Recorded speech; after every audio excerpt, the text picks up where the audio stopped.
오늘 하나님께서 우리에게 주신 말씀은 사도행전 17장 말씀인데요. 17장 특별히 15절에서부터 34절까지 말씀을 중심으로 함께 생각해 보도록 하겠습니다. 완벽한 사역, 낙심되는 결과라는 제목으로 여러분과 함께 말씀 나눌 텐데요. 오늘 함께 읽기는 15절에서 17절까지만 함께 읽도록 하겠습니다. 15절에서 17절 얼마 길지 않기 때문에 제가 읽도록 하겠습니다. 바울을 인도하는 사람들이 그를 데리고 아덴까지 이르러 그에게 실라와 디모데를 자기에게 속히 오게 하라는 명령을 받고 떠나니라. 바울이 아덴에서 그들을 기다리다가 그 성에 우상이 가득한 것을 보고 마음에 격분하여 회당에서는 유대인과 경건한 사람들과 또 장터에서는 날마다 만나는 사람들과 변론하니. 아멘. 하나님의 말씀입니다. 오늘 우리가 함께 생각해 보려고 하는 사도행전 말씀은 17장인데요. 17장에 특별히 아덴, 우리가 지금으로는 아테네라고 명명하는 도시에서 있었던 일들을 중심으로 함께 생각해 보려고 합니다. 우리가 다윗공동 전체 모임에 계속 사도행전을 묵상해 왔는데요. 기억하시려는지 모르겠지만 작년 12월까지 저희가 사도행전 16장을 마쳤습니다. 그리고 17장을 들어오게 되는데 사진을 보면 좀 설명을 드릴게요. 2차 전도여행을 시작했고 그들이 사실은 아시아로 가고자 했지만 하나님 막으시고 또 비두니아로 가고자 했지만 하나님 막으셔서 어쩔 수 없이 무시아를 거쳐 드로아에 이르게 되죠. 그 드로아에 이르렀을 때 환상 중에 마케도니아 사람들이 와서 도우라는 하나님의 보여주신 환상을 하나님의 부르심으로 믿고 이제 어디로 가게 됩니까? 마케도니아로 가게 됩니다. 그리고 마케도니아에서 첫 번째로 방문했던 성읍이 빌립보였고 여기까지가 우리가 작년에 살펴봤던 사도행전 16장까지의 말씀입니다. 그 뒤에 사도 바울은요, 빌립보에서 계속 머물 수가 없었습니다. 왜냐하면 감옥에 갇혔다가 제발 좀 이 성에서 떠나주세요 하는 그 관료들의 요청을 따라서 빌립보에 계속 머물 수 없어서 뒤이어서 데살로니가로 가게 되어집니다. 근데 데살로니가에서도 복음을 전하는데 그 데살로니가에 있는 유대인들이 계속 핍박하는 바람에 머물 수가 없어서 베레아라는 도시로 이동하게 됩니다. 근데 베레아에서도 그렇게 방해하는 사람들 때문에 머물 수가 없어서 오늘 우리가 함께 주목해 보려고 하는 아테네, 아덴이라는 도시에 이르게 된 것이 오늘 우리가 함께 보고 있는 사도행전 17장의 이야기입니다. 바로 그 아테네에서 있었던 이야기들을 함께 살펴보려고 합니다.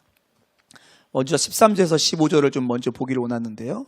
어떻게 아덴으로 가게 되는지를 설명하고 있습니다. 데살로니가에 있는 유대인들은 바울이 하나님의 말씀을 베레아에서 전하는 줄 알고 거기도 가서 무리를 움직여 소동하게 하거늘 방해를 한 거죠. 형제들이 곧 바울을 내보내어 바다까지 가게 하되 실라와 디모데는 아직 거기 어디죠? 지금 베레아에 머물더라. 바울을 인도하는 사람들이 그를 데리고 아덴까지 이르러 그에게 실라와 디모데를 자기에게로 속히 오게 하라는 명령을 받고 떠나니라. 지금 바울이 혼자 어디에 도착하게 됐어요? 아테네에 도착하게 되었습니다. 그리고 아테네에서 복음을 전했던 이야기가 그 뒤에 길게 기록되어 있습니다. 사도행전은요, 사도 바울의 설교가 한 4편 정도 기록되어 있어요. 설교 원문이 들어있는 것이 한 4편 정도 되는데 그 중에서 오늘 한 편의 설교를 좀 같이 보려고 합니다. 여러분 이렇게 아테네에서 전한 설교를 보기 전에 여러분이 생각하는 최고의 설교자는 누구시래요? 뭐 여러 가지 다양한 답변이 있겠지만 뭐 유기성 목사님, 김다희 목사님 그러겠지만 전 세계인들을 대상으로 20세기에서 가장 뛰어난 설교자가 누구냐 하면 보통 많은 사람들이 마틴 로이드 존스를 언급하기도 합니다. 21세기에 가장 뛰어난 설교자가 누구냐 하면 여러 다양한 의견이 있어요. 아직 21세기가 다 지나가지 않았기 때문에. 근데 그 중에 한 명으로 팀 켈러 목사님을 뽑기도 합니다. 두 분의 특징을 있네요. 진짜 그러고 보니까. 네.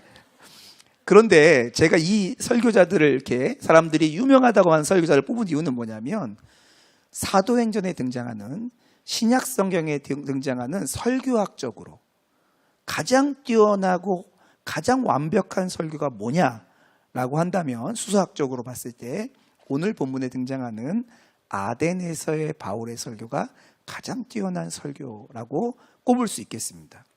그 이유가 있는데 그 설교문을 보면 느낌이 와요. 굉장한 탁월한, 정말 어떻게 이렇게 잘 집약했을까 싶을 정도로 탁월하게 설교를 하게 되는데 그 설교 내용들을 좀 들여다보도록 하겠습니다.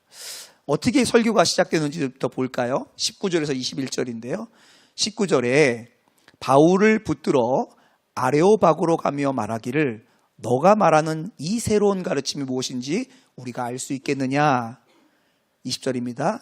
너가 어떤 이상한 것을 우리에게 들려주니 그 무슨 뜻인지 알고자 하노라 하니 21절 모든 아덴 사람과 거기서 나그네 된 외국인들이 가장 새로운 것을 말하고 듣는 것 외에는 달리 시간을 쓰지 않음이더라. 지금 바울에게요, 다른 데서는요 듣고자 아니해서 바울이 가서 전했는데 여기서는 뭐냐면 우리한테 좀 말해줘. 너 이상한 거 말하는 것 같은데 좀 알려줘 하고 바울에게 강단을 내어주면서 좀 말해봐 라고 하는 이야기가 등장하게 됩니다. 굉장히 다르죠. 앞에랑 굉장히 다르게 바울에게는 말하라는 얘기를 초청을 받게 되어집니다. 그런데 이 아테네 사람들이 바울에게 말하라고 했던 이유가 등장한 21절이에요. 가장 새로운 것 그리고 아주 신박한 것 외에는 그거 외에는 다른 시간을 안 쓰고 싶어요. 지금 21세기 한국과 비슷합니다. 그렇죠? 그 쇼츠건 뭐 유튜브건 뭐건 이전에 봤던 건 잘 안 봐요. 그렇죠? 새로운 걸 찾아서 계속 보게 되어지죠. 바로 아테네 사람들이 그랬다는 거예요. 그렇게 바울에게 너가 우리가 모르는 걸 얘기하는 것 같은데 너도 한번 얘기해봐 하고 아레오바고로 불러다가 말하게 합니다. 그때 아레오바고에서 바울이 아테네 사람들에게 전했던 설교가 바로 그 다음부터 등장하게 됩니다. 제가 조금 더 이해하기 쉽게 하기 위해서 세번역 성경으로 같이 좀 보도록 하겠습니다. 바울이 아레오바고 법정 가운데 서서 이렇게 말하였다. 아테네 시민 여러분, 내가 보기에 여러분은 모든 면에서 종교심이 많습니다. 지금 뭐 하고 있어요? 아테네 사람들을 칭찬하고 있어요. 여러분을 보니까 굉장히 똑똑해요. 새로운 것을 다 들을 준비가 됐어요. 벌써 기분이 좋아지죠? 이렇게 시작을 하는 겁니다. 23절입니다. 내가 다니면서 여러분이 예배하는 대상들을 살펴보는 가운데 알지 못하는 신에게라고 새긴 제단도 보았습니다. 그러므로 나는 여러분이 알지 못하고 예배하는 그 대상을 여러분에게 알려드리겠습니다. 여러분이 너무 새로운 지식에 관심을 가지고 우리가 정확하게 알지 못하는 것도 연구하는 걸 알았는데 제가 그게 뭔지 알려드리겠습니다. 마음이 확 쏠리죠. 그러니까 청중들의 마음이 사로잡힐 수 있는 주제를 던지고 청중들이 궁금해하는 것을 이렇게 끌어다가 설교를 시작하기 시작합니다. 그러니까 귀를 쫑긋 세우고 아니 이 사람이 무슨 얘기를 하지? 듣고 싶은 거죠. 24절부터 가겠습니다. 우주와 그 안에 있는 모든 것을 창조하신 하나님께서는 하늘과 땅의 주님이심으로 사람의 손으로 지은 신전에 거하지 않습니다. 또 하나님께서는 무슨 부족한 것이라도 있어서 사람의 손으로 섬김을 받으시는 것이 아닙니다. 그분은 모든 사람에게 생명과 호흡과 모든 것을 주시는 분이십니다.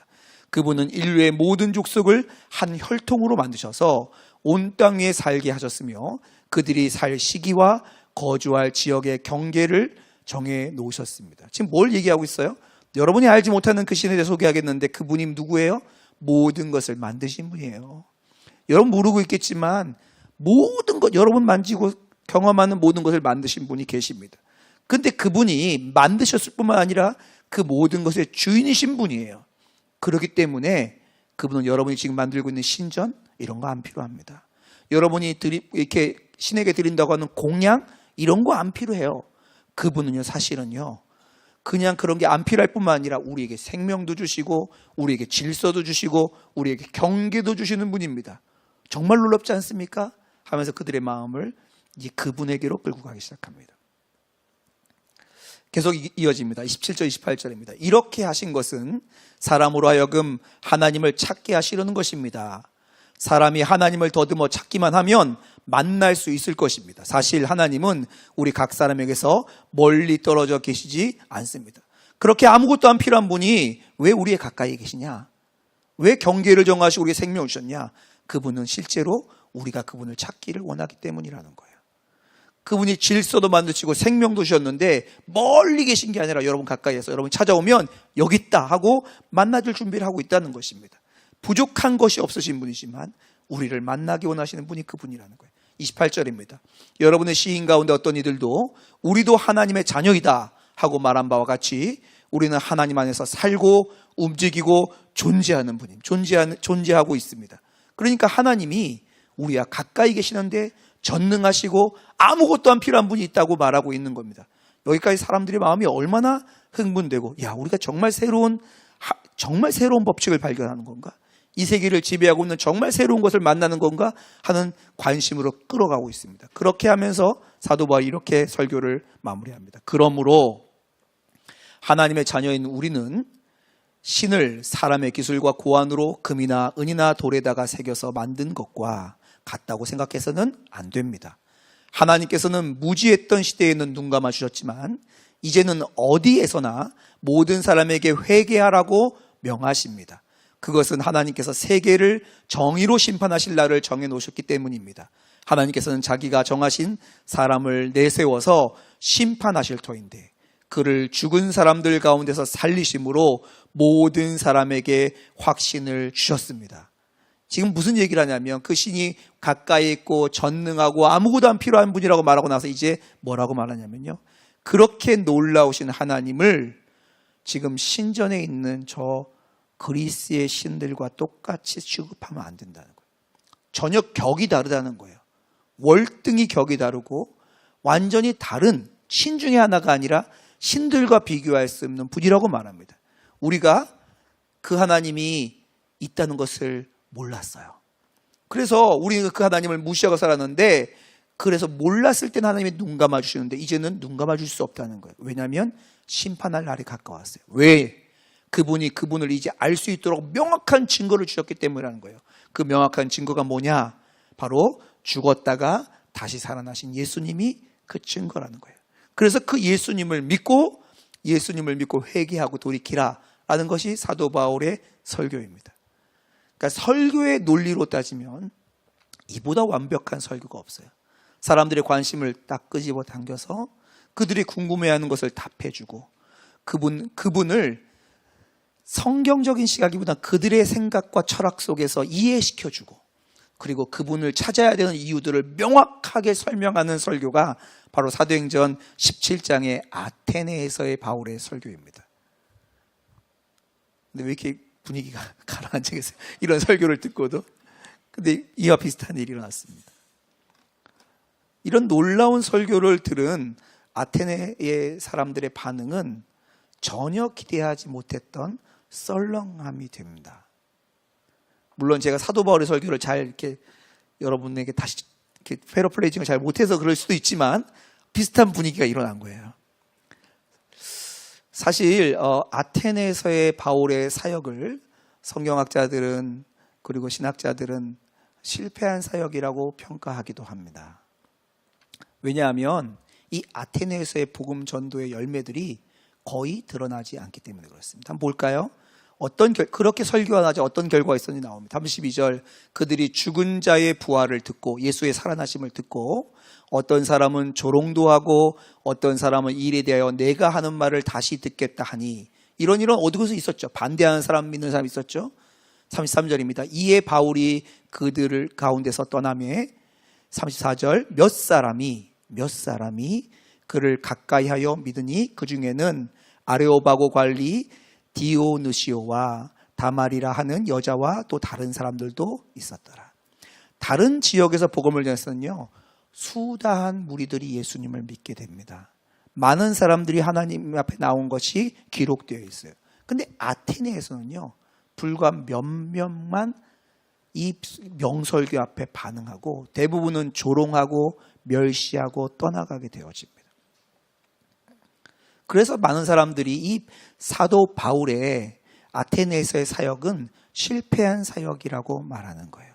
다른 곳에서의 사역들은요, 다 어떤 일이 일어났어요? 각 곳곳마다 교회가 세워졌어요. 그래서 그 교회에 쓴 편지들이 우리가 가지고 있는 성경에 기록되어 있죠. 근데 아테네에 쓴 편지를 보신 적 있나요? 아테네는 교회가 세워졌다는 기록도 없습니다. 그래서 참 이상하죠. 어떻게 이런 일이 일어났죠? 사람들이 듣겠다고 해서 그 박해도 없이 설교를 하게 하고, 거기서 너무 담대하게 사도 바울이 가장 당대의 철학에 합당한 방법으로 철학을 풀어가면서 설교했던 설교가 정말 적은 열매, 기대치 못한 결과를 만나게 됩니다. 그리고 사도 바울은요, 이때 아테네에서의 사역을 통해서 엄청난 실망을 하게 됩니다. 낙심을 만나게 되어져요. 사도 바울이요, 정말 힘들었던 것 같습니다. 사도 바울의 기록들을 보면 이 아테네 사역을 기억하면서 그가 얼마나 마음 가운데 힘들었는지가 잘 기록되어 있어요. 우리가 지난 금요 성경도 담임 목사님 보여주셨지만 고린도 전서는 고린도라는 도시에 있는 사람들에게 쓴 편지예요. 근데 이 고린도가 어디냐? 아테네 바로 다음에 이동한 도시가 고린도예요. 근데 이 아테네 바로 다음에 이동한 도시 고린도에 갔을 때 사도 바울이 어떻게 했는지 보시기 바랍니다. 고린도전서 1장 20절과 23절입니다. 지혜 있는 자가 어디 있느냐? 선비가 어디 있느냐? 이 세대의 변론가가 어디 있느냐? 하나님께서 이 세상의 지혜를 미련하게 하신 것이 아니냐? 바울이요, 자신이 모든 지혜와 철학을 가지고 철학적으로 아테네에서 사람들과 논쟁하며 너희들이 믿는 것보다 더 위대한 신이 있어. 변증적으로 하나님은 그런 분이야 라고 변증했을 때 철저하게 그 열매들의 실패를 맛본 것 같아요. 그러자 사도 바울이 바로 다음 도시인 고린도에 가서는요, 지혜 있는 자가 어디 있느냐, 변증가가 어디 있느냐 이렇게 말하면서 이어갑니다. 그리고 뭐라고 말하는지 아세요? 이렇게 말합니다. 21절에서 23절입니다. 하나님의 지혜에 있어서는 이 세상이 자신의 지혜로 하나님을 알지 못하므로 하나님께서 전도에 미련한 것으로 믿는 자들을 구원하기를 기뻐하셨도다. 유대인들은 표적, 기적을 구하고 헬라인들은 지혜를 찾으나, 새로운 지식을 찾으나, 우리는 십자가에 못 박힌 그리스도를 전하니 유대인에게는 꺼리끼는 것이요 이방인에게는 미련한 것이로되. 사도 바울이 철저하게 알았어요. 지혜를 구하는 아테네 사람들에게 지혜를 따라 복음을 전했더니 그게 정말 탁월한 설교라고 생각하고 자신이 가지고 있는 학문을 다 쏟아부은 것에도 불구하고 아무런 열매 없는 걸 보고 자신은 그제서야 깊게 깨닫게 됩니다. 전도에 미련한 것이 하나님의 능력이라는 것을 알게 되었죠. 논리적으로 설명하고 이해할 수 있는 것이 아니라 저 도대체 설명할 수 없지만 미련하게 보이지만 예수 그리스도의 십자가만이, 그리고 그의 부활만이 참된 능력인 걸 사도 바울이 깨닫게 되는 것입니다. 복음은요, 인간의 지혜로 담아낼 수 있는 것이 아니라는 거죠. 하나님의 놀라운 축복인 복음은 이해하고 깨닫는 것이 아니라 경험하고 믿는 것이라고 사도 바울이 선포하고 있는 것입니다. 사도 바울이요, 이 고린도전서 2장에는 이렇게 또 설명합니다. 고린도에 도착했을 때 사도 바울이 어떻게 했는지 말하고 있습니다. 1절입니다. 2절입니다. 형제들아, 내가 너희에게 나아가 하나님을 증거를 전할 때에 말과 지혜의 아름다운 것으로 아니하였나니. 지혜를 따라 말하지 않았다는 거예요. 2절입니다. 내가 너희 중에서 예수 그리스도와 그가 십자가에 못 박히신 것 외에는 아무것도 알지 아니하기로 뭐 했다고요? 작정하였으며. 사도 바울이 이 아덴에서의 그 마음의 무거움 때문에 고린도에서는 마음을 정해버린 거예요. 작정한 거예요. 나 이제 지혜 따라 말하는 거 안 할 거야. 그저 하나님이 보여주신 것만 말할 거야. 하나님께서 행하신 이해되지 않아도 그것을 선포하고 말 거야 라고 작정한 거예요. 그리고 3절에부터 뭐라고 말하냐면 이렇게 말합니다. 내가 너희 가운데 거할 때에 약하고 두려워하고 심히 떨었노라. 이건 고린도전서에만 등장하는 장면이에요. 사도가 이 세 가지 단어를 동시에 써서 내가 그렇게 무서웠어, 내가 벌벌 떨었어 말한 건 이때가 처음입니다. 그리고 마지막에. 왜요?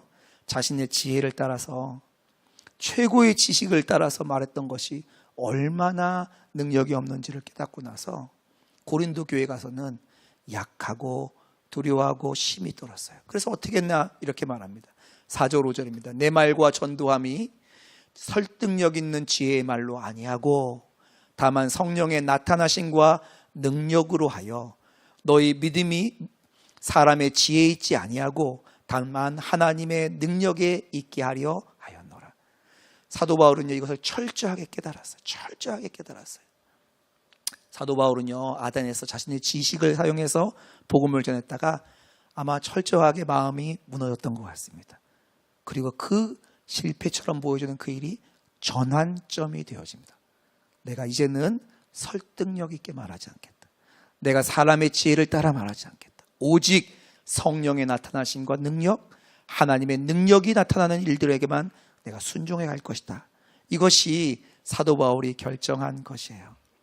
그런데요, 사도 바울이 이 아덴에서의 놀라운 설교를 하고도 크게 많은 열매를 거두지 못했던 이유는 첫 번째, 지식을 따라서 행했기 때문이긴 합니다. 그런데 그것 말고도 이유가 있어요.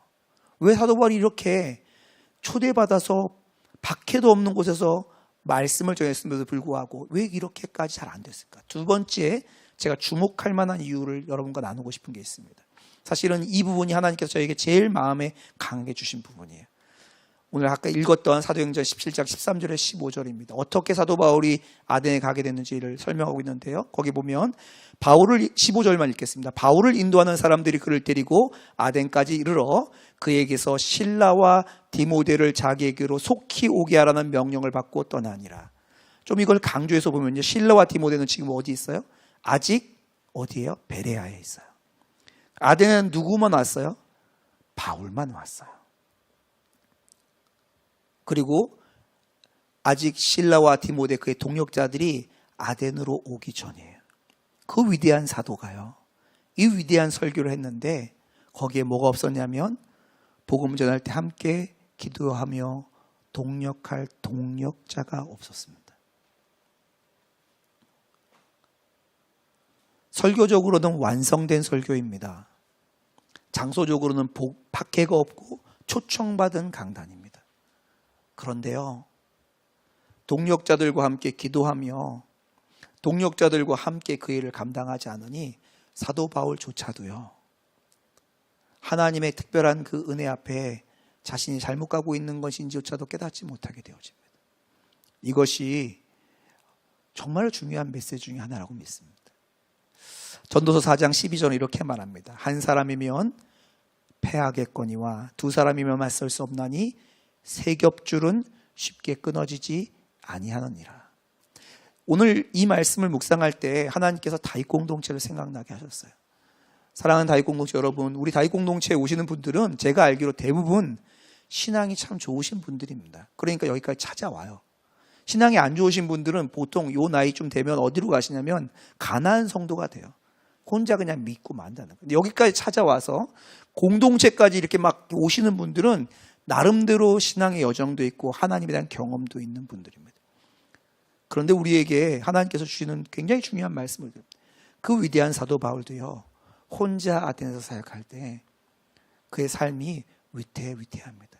그래서 그것을 겪고 나서 두렵고 떨리고 한 그의 연약함으로 들어가게 되어집니다. 사랑하는 여러분, 우리는 모두 동역자가 필요합니다. 제가 오늘 이 자리에서 설교하지만 설교하는 이 자리에서의 말씀을 전함의 능력은 설교문에 있지 않고 저를 위해서 함께 기도해 주시는 기도의 동역자들, 우리 사랑하는 동역자들 때문에 그것이 가능합니다. 저는 인도네시아 그리고 가장 오지 중에 오지라고 하는 파푸아 섬에서 사역했던 사람입니다. 그 인도네시아 오지에서 사역할 때 제 마음에 한 번도 흔들림 없이 분명하게 깨달은 사실이 하나 있는데, 이곳에서 사역할 수 있는 이유는 나의 어떠함이 아니라 기도하는 동역자들의 기도 때문이라는 것을 매일매일 경험해 왔습니다. 여러분에게는 그 동역자가 있으신가요? 있으셔야 돼요. 그저 아는 사람이 아니라 나의 마음을 함께 품고 함께 기도하는 사람이 있으셔야 됩니다. 만약 여러분의 사역이 여러분을 지탱해가고 있고 여러분이 하는 일이 여러분을 지탱하고 있다면 명심하시기 바랍니다. 여러분도 흔들리고 여러분도 넘어질 때가 있는데, 그때 동역자가 공동체가 없는 사람들은 정말 심각하게 흔들리고 무너지는 것을 숱하게 봐왔습니다. 이전에 선교사라고 불렸던 사람들이, 이전에 목사라고 불렸던 사람들이 그렇게 넘어지더라고요. 여러분, 사도 바울도요, 그의 동역자들이 없는 아덴에서 그렇게 흔들리고 그렇게 마음이 무너지게 되어집니다. 이제 다윗 공동체는 4월 말이 되면 다윗 공동체 예배를 준비하고 있습니다. 이 일들 앞에 너무너무 필요한 사람들이 있어요. 함께 기도하는 사람들입니다. 함께 보이지 않는 곳에서 섬기는 사람들입니다. 이 동역자들로 말미암아 우리 공동체 안에 하나님의 일들이 일어나고 회복의 일들이, 살아남의 사건들이 새 생명의 일들이 일어나게 되는 것입니다. 오늘 도전합니다. 첫 번째로 도전드리는 것, 여러분 속회를 귀하게 여겨주십시오. 속회 안에 있는 사람들이 어때요? 때로는 까칠하기도 해요. 가끔은 쟤는 왜 여기 와서 우리를 힘들게 하냐, 이런 사람이 있을 수도 있어요. 그렇죠? 그러나 여러분, 하나님께서 우리에게 맡기신 동력자들입니다. 공동체 안에서 우리의 동력자로 서주시기를 부탁을 드립니다. 그리고 함께 기도하는 자리로, 중보하는 자리로 여러분을 초대합니다. 그 자리에서 여러분 나올 때 사도 바울이어서 일한 게 아니고 하나님이 그 동력자들을 통해서 그 일들을 이루어 가신 것들을 여러분의 삶에서 경험하게 될 것입니다. 오늘 말씀을 마무리하면서 다윗 공동체에 좀 적용해 봤습니다. 하나님께서 오늘 말씀을 묵상하면서 세 가지 분명하게 선언해라, 설명하거나 설득시키지 말고 선포해라 하는 세 가지가 있습니다. 첫 번째가 뭔지 아십니까? 첫 번째가 이거예요. 우리는, 다윗 공동체는 복음을 설명하지 않고 복음을 선포하고 살아냅니다. 복음에 대해서 유창하게 설명하는 공동체가 아니라 복음의 증거를 가지고 복음의 흔적을 가지고 복음을 살아내는 공동체가 다윗 공동체예요. 복음은요, 미련해 보입니다. 그러나 우리 다윗 공동체는 그 미련한 것에 우리의 기준과 삶을 두기로 결정했습니다. 우리 이렇게 세련된 것도 해봐요. 세상은 이런 거 해야만 살아가는 거잖아요. 아니요, 우리는 복음에 미련한 것에 우리의 삶을 두고 그것이 우리를 충분히 변화시키고 우리를 살리며 세상을 이기게 하는 능력이라고 믿는 공동체입니다. 두 번째, 우리는 핍박이 없는 평안이 아니라 폭풍도 이길 수 없는, 세상이 줄 수 없는 주님의 평안을 구합니다. 사도 바울이 처음으로 핍박이 없는 도시를 만났습니다. 그게 아덴이에요. 아마 사단도 알고 있었던 것 같아요. 핍박하지 않아도 돼. 하고 싶은 말 다 하게 해. 우리는요, 기도하고 그리고 예수 믿고 잘되고 성공하고 풀리고 열리는 삶이 우리의 목적이 아니에요. 어떤 핍박이나 풍랑이 일어난다 할지라도 주님 한 분이면 충분해요. 주님이 저의 삶을 지금도 붙들고 계세요. 풍랑과 폭풍은 끊임없이 일어나지만 내 삶은 흔들림이 없어라고 고백하는 주님이 약속하신 세상이 줄 수 없는 평강이 우리가 구하는 우리의 구함입니다. 세 번째, 우리는 혼자 살아가지 않습니다. 서로 연결되어 함께 지어져 갑니다. 우리는 모두 동력자가 필요합니다. 우리는 모두 필요해요. 다윗은 더 필요합니다. 친구가 필요하고 함께 마음을 나눌 사람들이 필요합니다. 우리는 함께 연결되어져서 함께 주의 형상으로 지어져 가는 사람들입니다. 우리는 우리 서로가 필요한 공동체입니다. 이것이 오늘 사도행전 17장을 묵상하며 하나님께서 다윗 공동체에 주신 비전이자 메시지입니다. 이것이 우리 모두의 고백이 되기를 원합니다.